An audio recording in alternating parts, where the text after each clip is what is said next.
dengar baik-baik.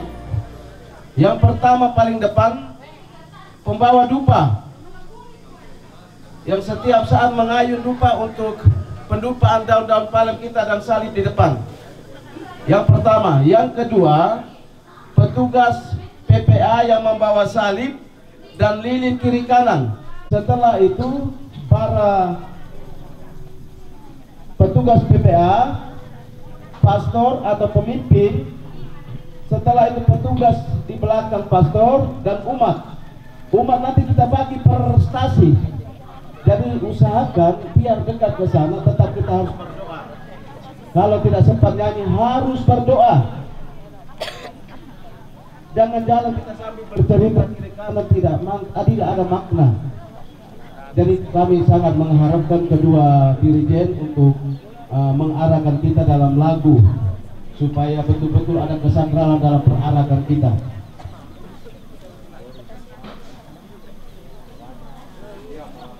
Yang paling pertama sebelah kiri saya, stasi Tumbang Datu, Ratan Batu, Toosare, Borong.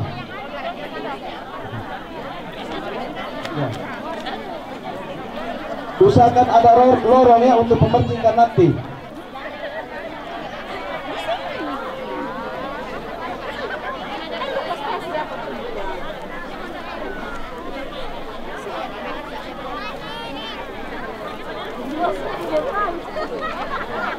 Abe, Borong masuk dua kor kah? Bergabung ke Tumbang Datu kalau gitu. Borong Tumbang Datu. Itu adalah kor. Kor paling di ujung. Kor di ujung, kemudian setelah itu kor paling di ujung, tolong. Kor paling di ujung. Dua kor paling di ujung.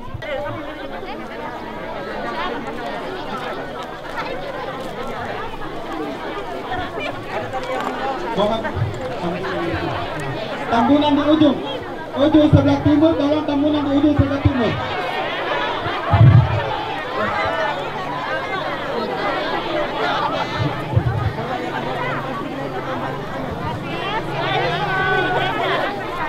Tolong petugas kor kalian atur sesuai dengan cara kalian. Tolong mundur lagi, mundur lagi, coba kita cepat, ayo, yang mundur.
Bapak, Ibu, Saudara-saudari terkasih, marilah kita tenang dan kita memulai perayaan kita pada pagi hari ini dengan bernyanyi Hormat Puji Bagimu, Sensila nomor 5.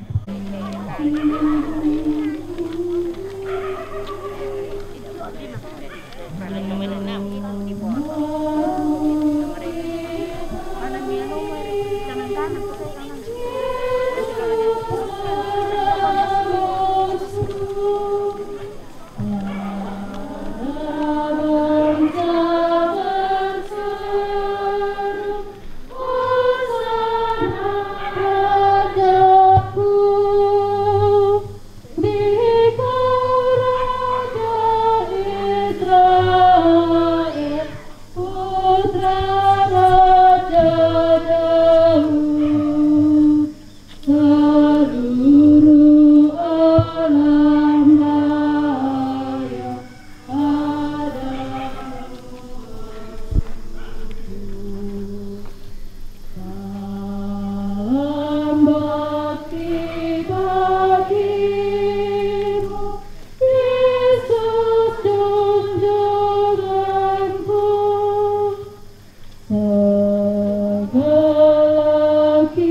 Dalam nama Bapa dan Putera dan Roh Kudus. Amin. Semoga rahmat Tuhan kita Yesus Kristus, cinta kasih Allah dan persekutuan Roh Kudus bersamamu.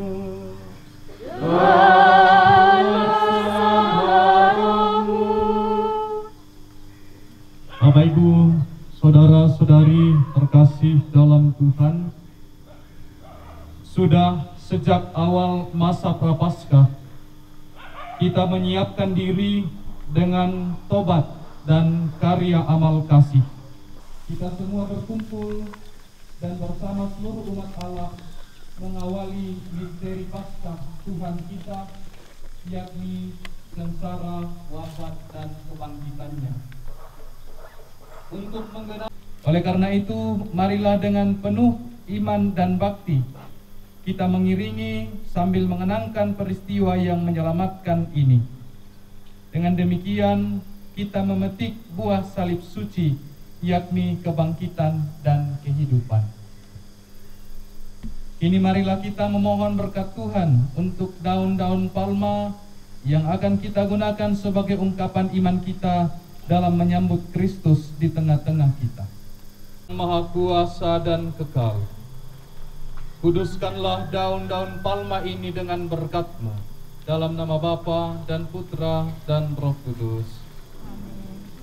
Semoga kami yang mengiringi Raja Kristus dengan sukacita diperkenankan memasuki Yerusalem abadi. Kita menyanyi stensilan nomor 3, Yerusalem, lihatlah rajamu.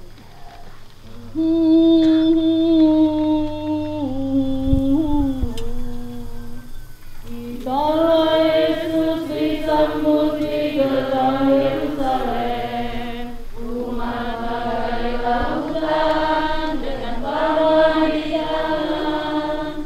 Kalau Yesus disambut di gerbang Yerusalem, umat bagai lautan dengan palma di tangan. Gemuruh sorak dan sorak. Yerusalem, lihatlah rajamu.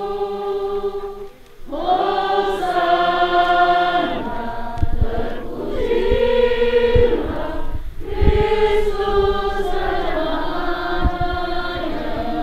Kristus Raja Mahajaya. Yerusalem, Yerusalem, lihatlah rajamu. Hosana, terpujilah Kristus Raja Mahajaya. Penebusku, suka hati terhibur, lihatlah terlebur. Lihatlah Kristus Tuhanmu, dialah penebusmu. Suka hati terhibur. Hosana, terpujilah Kristus Raja Mahajaya. Tuhan bersamamu. Dan bersama rohmu. Inilah Injil suci menurut Lukas. Dimuliakanlah Tuhan.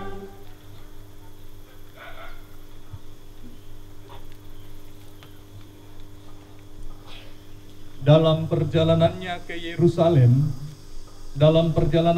Yerusalem, ketika telah dekat Betfage dan Betania yang terletak di gunung yang bernama Bukit Zaitun, Yesus menyuruh 2 orang muridnya dengan pesan, "Pergilah ke kampung itu, kamu akan mendapati seekor keledai muda tertambat yang belum pernah ditunggangi orang.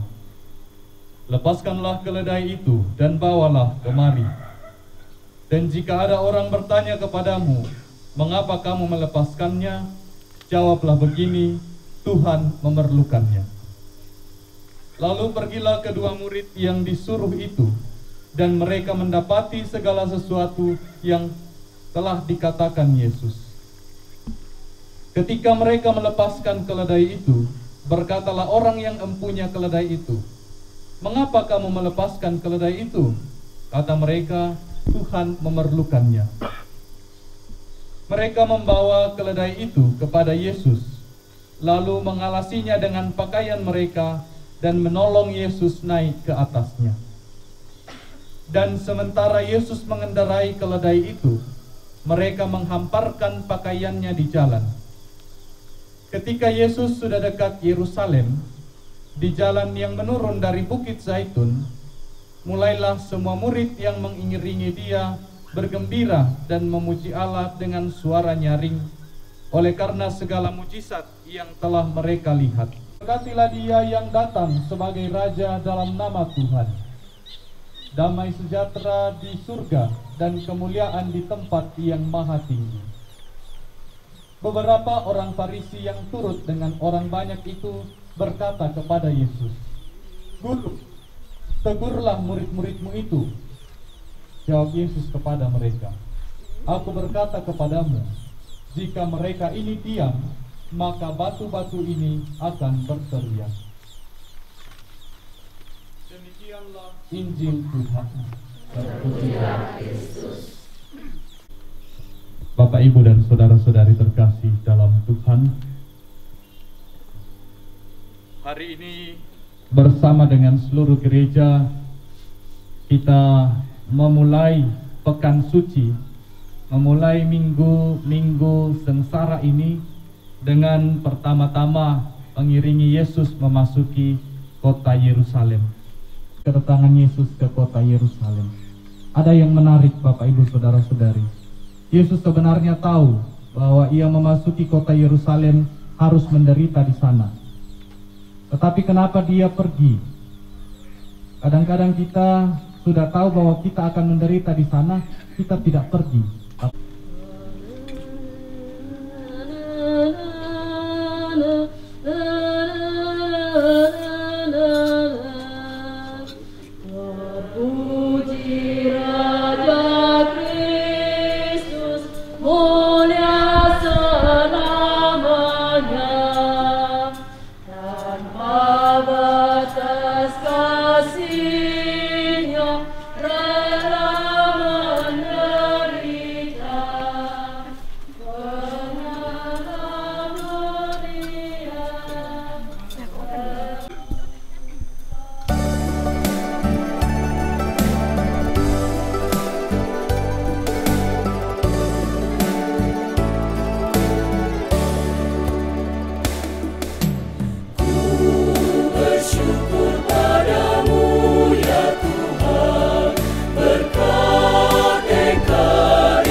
Allah yang Maha Kuasa dan Kekal, Engkau telah menyerahkan Juru Selamat kami, yang telah menjadi manusia dan direndahkan sampai wafat di salib, sebagai teladan kerendahan bagi umat manusia. Perkenankanlah agar kami meneladani sengsaranya dan pantas untuk bangkit bersama Dia, yang bersama Dikau dalam persatuan Roh Kudus, hidup dan berkuasa Allah sepanjang segala masa.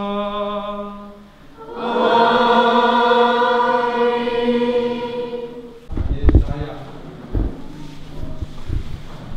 Tuhan Allah telah memberikan kepadaku lidah seorang murid, supaya dengan perkataan aku dapat memberi semangat baru kepada orang-orang yang letih lesu. Setiap pagi ia mempertajam pendengaranku untuk mendengar seperti seorang murid. Tuhan Allah telah membuka telingaku, dan aku tidak memberontak, tidak berpaling ke belakang. Aku memberi punggungku kepada orang-orang yang memukul aku, dan pipiku kepada orang-orang yang mencabut janggutku.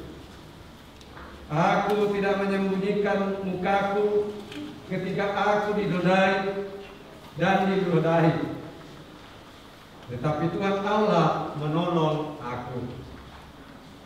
Sebab itu aku tidak mendapat noda. Sebab itu aku tidak meneguhkan hatiku seperti keteguhan gunung batu, karena aku tahu bahwa aku tidak akan mendapat malu. Demikianlah sabda Tuhan.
Saudara-saudara, walaupun dalam rupa Allah, Kristus tidak menganggap kesetaraan dengan Allah itu sebagai milik yang harus dipertahankan.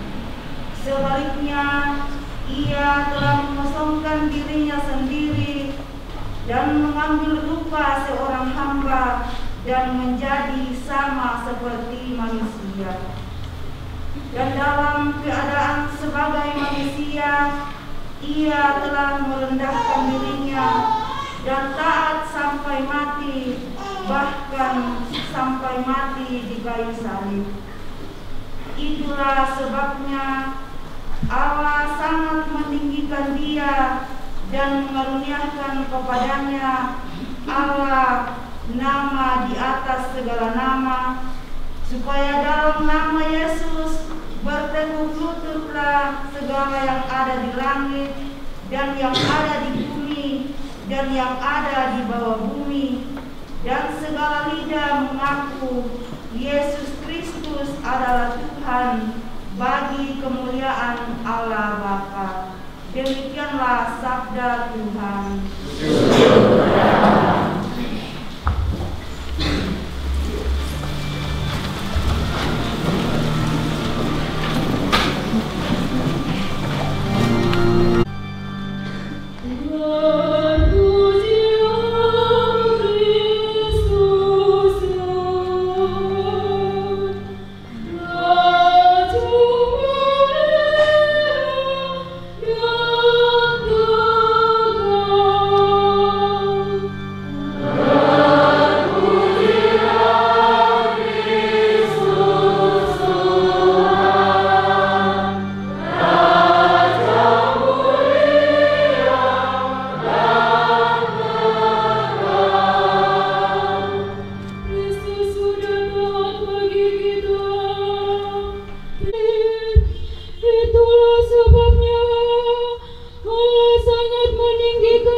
Inilah kisah sengsara menurut Lukas.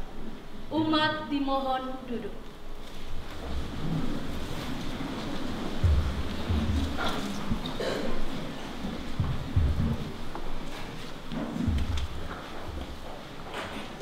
Ketika tiba saat perjamuan Paskah, Yesus duduk makan bersama-sama dengan rasul-rasulnya.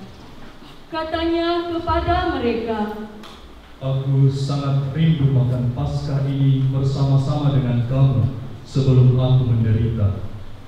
Sebab aku berkata kepadamu, aku tidak akan memakannya lagi sampai perjamuan ini digenapkan dalam kerajaan Allah." Kemudian Yesus mengambil sebuah cawan, mengucap syukur, lalu berkata, "Ambillah ini dan bagikanlah di antara kamu.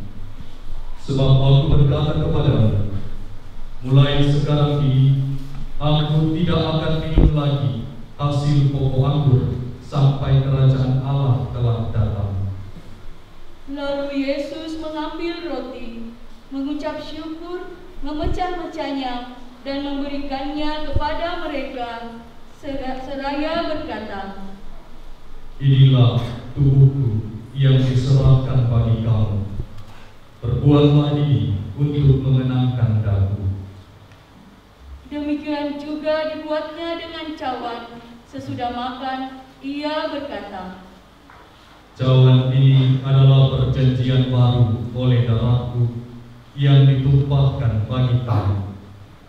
Tetapi lihat, tangan orang yang menyerahkan aku ada bersama aku di meja manusia memang akan pergi seperti yang telah ditetapkan. Akan tetapi, celakalah orang yang olehnya ia diserahkan.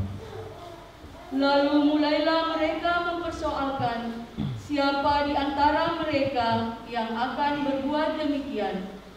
Lalu terjadilah juga pertengkaran di antara murid-murid Yesus tentang siapa yang dapat dianggap terbesar di antara mereka. Yesus berkata kepada mereka, Raja-raja para bangsa memerintah rakyatnya, dan orang-orang yang menjalankan kuasa atas mereka disebut pelindung. Tetapi janganlah demikian di antara kamu. Yang terbesar di antara kamu hendaklah menjadi sebagai yang paling muda, dan yang pemimpin menjadi pelayan. Sebab siapakah yang lebih besar, yang duduk makan atau yang melayani? Bukankah dia yang duduk makan? Tetapi aku ada di tengah-tengah kamu sebagai pelayan. Kamulah yang tetap tinggal bersama-sama aku dalam segala pencobaan yang aku alami. Maka aku menentukan hak-hak kerajaan bagi kamu, sama seperti Bapakku menentukannya bagimu. Kamu akan makan dan minum semeja dengan aku di dalam kerajaanku, dan kamu akan duduk di atas tahta untuk menghakimi kedua belas suku Israel. Kemudian Yesus berkata kepada Petrus, Simon, Simon, lihat, iblis telah menuntut untuk menanti kamu seperti gandum. Tetapi aku telah berdoa untuk engkau, supaya imanmu jangan gugur. Dan jikalau engkau sudah insaf, kuatkanlah saudara-saudaramu. Jawab Petrus, Tuhan, aku bersedia masuk penjara dan mati bersama-sama dengan engkau. tetapi Yesus berkata, Aku berkata kepadamu, Petrus, hari ini ayam tidak akan berkokok sebelum engkau 3 kali menyangkal aku. Lalu Yesus berkata kepada semua rasul, Ketika aku mengutus kamu dengan tidak membawa pundi-pundi, bekal dan kasut, adakah kamu kekurangan apa-apa? Jawab mereka, Suatu pun tidak. katanya kepada mereka, Tetapi sekarang ini, siapa yang mempunyai pundi-pundi, hendaklah ia membawanya. Demikian juga yang mempunyai bekal, dan siapa yang tidak mempunyainya, hendaklah ia menjual jubahnya dan membeli pedang. Sebab aku berkata kepada kamu, bahwa nas kitab suci ini harus digenapi padaku. Ia akan terhitung di antara pemberontak-pemberontak, sebab apa yang tertulis tentang aku sedang digenapi. kata mereka. Tuhan, ini ada 2 pedang. Jawabnya, Sudah cukup. lalu pergilah Yesus keluar kota, dan sebagaimana biasa, ia menuju Bukit Zaitun. Murid-muridnya juga mengikuti dia. Setelah tiba di tempat itu, ia berkata kepada mereka, Berdoalah kamu, supaya kamu jangan jatuh ke dalam pencobaan. Kemudian Yesus menjauhkan diri dari mereka, kira-kira sepelembar batu jauh jaraknya. Di sana ia berlutut dan berdoa, katanya, Ya Bapakku, jikalau engkau mau, ambillah cawan ini daripadaku. Tetapi bukanlah kehendakku, melainkan kehendakmu lah yang hendaknya terjadi. Maka seorang malaikat dari langit menampakkan diri untuk memberi kekuatan kepadanya. Yesus sangat ketakutan dan makin bersungguh-sungguh berdoa. Peluhnya menjadi seperti titik-titik darah yang bertetesan di tanah. Lalu ia bangkit dari doanya dan kembali kepada murid-muridnya. Tetapi ia mendapati mereka sedang tidur karena duka cita. Katanya kepada mereka, "Mengapa kamu tidur? Bangunlah dan berdoa, supaya kamu jangan jatuh ke dalam pencobaan." Waktu Yesus masih berbicara, datanglah serombongan orang, sedang muridnya yang bernama Yudas mendekati dia untuk menciumnya. Maka kata Yesus kepadanya, "Hai Yudas, engkau menyerahkan Anak Manusia dengan ciuman?" Ketika mereka yang bersama-sama dengan Yesus melihat apa yang terjadi, berkatalah mereka, "Tuhan, mestikah kami menyerang mereka dengan pedang?" Dan seorang dari mereka menyerang hamba Imam Agung, sehingga putuslah telinga kanannya. Tetapi Yesus berkata, "Sudahlah." Lalu Yesus menjamah telinga orang itu dan menyembuhkannya. Maka Yesus berkata kepada imam-imam kepala dan para kepala pengawal bait Allah, serta tua-tua yang datang untuk menangkap dia, katanya, "Sang kamu aku ini penyamun, maka kamu datang lengkap dengan pedang dan bentuk. Padahal tiap-tiap hari aku ada di tengah-tengah kamu di dalam bait Allah, dan kamu tidak menangkap aku. Tetapi inilah saatmu, dan inilah kuasa kegelapan itu." Lalu Yesus ditangkap dan dibawa dari tempat itu. Ia digiring ke rumah Imam Agung, dan Petrus mengikuti dari jauh. Di tengah-tengah halaman rumah itu, orang memasang api, dan mereka duduk mengelilinginya.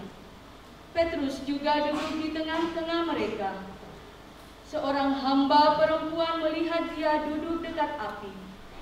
Ia mengamat-amati Petrus, lalu berkata, "Orang ini juga bersama-sama dengan Yesus." Tetapi Petrus menyangkal, katanya, "Bukan, aku tidak mengenal dia."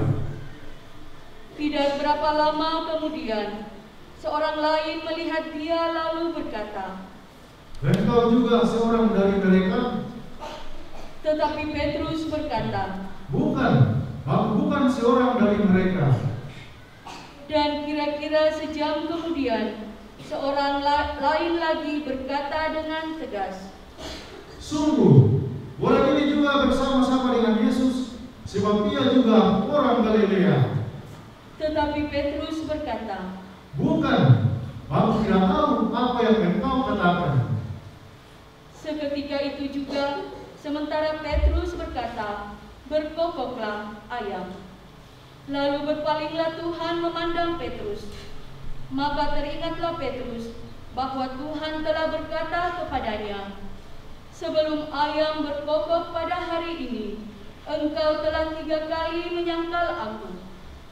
Lalu Petrus pergi keluar dan menangis dengan sedih. Sementara itu Yesus diolok-olok dan dipukuli oleh orang-orang yang menahannya. Mereka menutupi muka Yesus dan bertanya, "Coba katakan, siapa yang memukul engkau?" Dan banyak lagi hujat yang mereka ucapkan kepadanya. Setelah hari siang, berkumpullah sidang para tua-tua bangsa Yahudi, imam-imam kepala, dan ahli-ahli Taurat. Lalu mereka menghadapkan Yesus ke mahkamah agama mereka. Katanya, "Jikalau engkau adalah Mesias, katakanlah kepada kami." Jawab Yesus, "Sekalipun aku mengatakan kepadamu, kamu toh tidak percaya. Dan sekalipun aku bertanya sesuatu kepadamu, kamu toh tidak akan menjawab. Mulai sekarang, Anak Manusia sudah duduk di sebelah kanan Allah yang Maha Kuasa." kata mereka semua. "Kalau begitu, engkau ini anak Allah?" Jawab Yesus, "Kamu sendiri mengatakan bahwa akulah anak Allah." Lalu kata mereka, "Untuk apa kita perlu kesaksian lagi? Kita telah mendengarnya dari mulutnya sendiri. Lalu bangkitlah seluruh sidang itu, dan Yesus dibawa menghadap Pilatus. Di situ mereka mulai menuduh dia, katanya, Telah kedapatan oleh kami bahwa orang ini menyesatkan bangsa kami. Ia melarang orang membayar pajak kepada Kaisar, dan tentang dirinya ia mengatakan bahwa ia adalah Kristus, yaitu Raja. Pilatus bertanya kepada Yesus, Benarkah engkau Raja orang Yahudi? jawab Yesus, Engkau sendiri mengatakannya. kata Pilatus kepada imam-imam kepala dan seluruh orang banyak itu.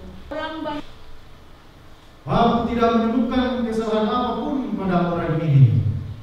Tetapi mereka makin kuat mendesak, katanya, Ia menghasut rakyat dengan ajarannya di seluruh Yudea. Dia mulai dari Galilea dan kini sudah sampai di sini. Ketika Pilatus mendengar itu, ia bertanya, apakah Yesus itu seorang Galilea? Dan ketika tahu bahwa Yesus seorang dari wilayah Herodes, Pilatus mengirim dia menghadap Herodes, yang pada waktu itu ada juga di Yerusalem. Ketika melihat Yesus, Herodes sangat girang. Sudah lama ia ingin melihat Yesus, karena ia sering mendengar tentang dia. Lagi pula ia berharap dapat melihat bagaimana Yesus mengadakan suatu tanda. Ia mengajukan banyak pertanyaan kepada Yesus, tetapi Yesus tidak memberi jawab apapun. Sementara itu, imam-imam kepala dan ahli-ahli Taurat maju ke depan dan melontarkan tuduhan-tuduhan yang berat kepada Yesus.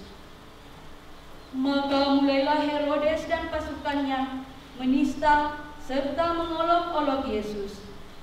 Ia mengenakan jubah kebesaran kepada Yesus, lalu mengirim dia kembali kepada Pilatus.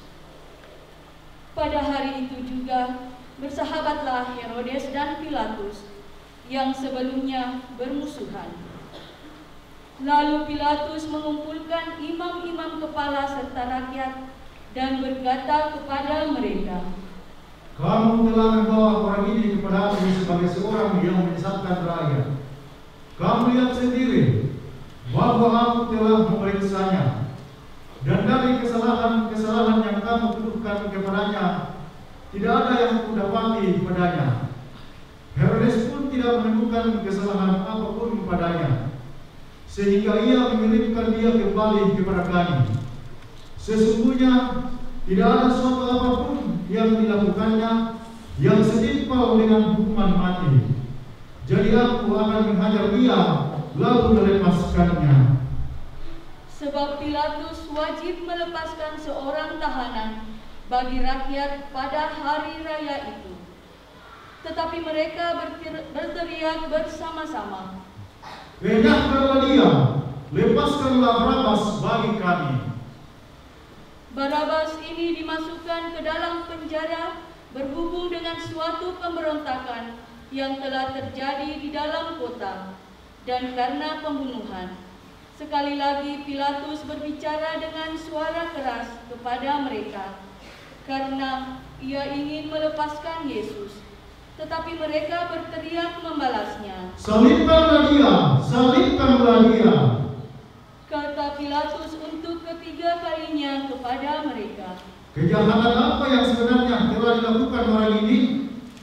Tidak ada suatu kesalahan apapun yang kudapati padanya yang setimpal dengan hukuman mati. Jadi aku akan menghajar dia lalu melepaskannya. Tetapi dengan berteriak mereka mendesak dan menuntut supaya Yesus disalibkan. Akhirnya mereka menang dengan teriakan mereka. Lalu Pilatus memutuskan supaya tuntutan mereka dikabulkan.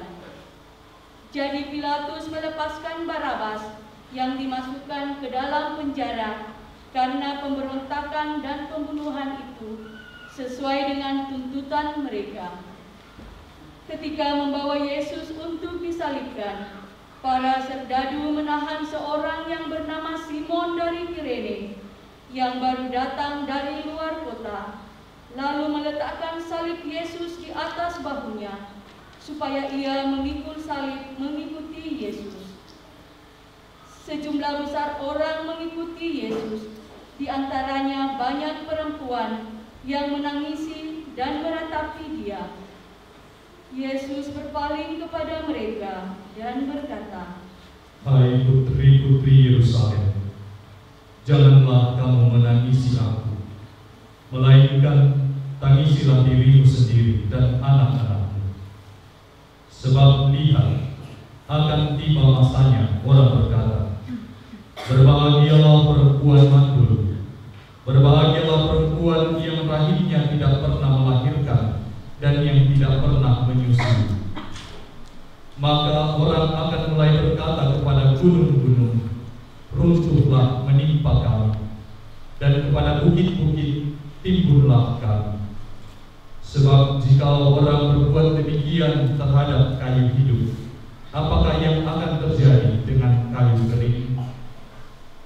Bersama Yesus digiring juga dua orang lain, yaitu dua penjahat, untuk dihukum mati bersama-sama dengan dia. Ketika mereka sampai di tempat yang bernama Tengkorak, mereka menyalibkan Yesus di situ.